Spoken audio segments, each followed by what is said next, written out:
Le kdo se je za tega malega enoprostorca pri Hyundaiu spomnil takšnega imena? iX20. Je postal že stalnica za nove Hyundaie, iX pa je nekako za športne terence. No, očitno je odslej to ime rezervirano za tista vozila, ki so nasajena višje od tal. Če mene vprašate, bi lahko bil iF20. I kot pri vseh Hyundaih, F kot frajer in 20 kot velikost. iX20 je trenutno najbolj frajerski avtomobil iz te hiše. Samo poglejte ga. Nagnjen k dinamičnosti, saj njegov nos deluje agresivno, pogled pa je oster. V opremskem paketu Premium je notranjost kot iz škatlice. Zelo je prostorna tako spredaj kot zadaj, tukaj je klop tudi pomična, da je še bolj uporabna, nad glavami pa je ogromno prostora. Fino je, da so tudi tla ravna. Še bolj vas bo navdušil prtljažni prostor, ki je zelo prostoren. Pod dnom se skriva ogromno uporabnega prostora, no in pod tem je še vedno dovolj prostora za rezervno kolo.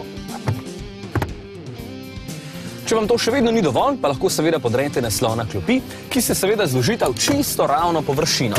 Bravo tisti, ki si je zamislil vse tole.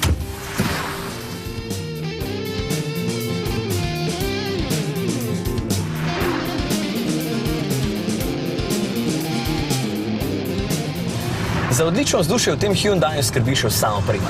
Gre za najbogatejši paket v ponudbi, ki se imenuje Premium, s katerim pa iX20 stane že skoraj 20 000 evrov. No, tu so fina panoramska streha, usnjeno oblazinjenje, multimedijska enota z zaslonom občutljivim na dotik, ima tudi navigacijo, potem je tu še ESP, tempomat, pametni ključ. Materiali so sicer ceneni, kar pomeni, da je večinoma trda plastika, vendar je izdelava vseeno dovolj kvalitetna, da boste zadovoljni. Najmanj vas bo navdušil tale motor. 1,4-litrski dizelski štirivaljnik je namreč daleč od dinamičnega izgleda zunanjosti. Pa tudi to ne bi bilo čisto nič hudega, če bi bil bolj varčen. Kljub le 57 kW, kar je 78 konjev, je v povprečju porabil 6,4 litra, kar sploh ni malo. Zato vam v vsakem primeru priporočam cenejši in močnejši bencinski agregat. iX20 je res posrečen avtomobil, če izberete pravi motor. Me pa malo skrbi, da ga bo nesla na prvi pogled visoka cena. Zato vzemite lepo meter, primerjajte s konkurenco in potem boste vedeli, zakaj je vreden svojega denarja.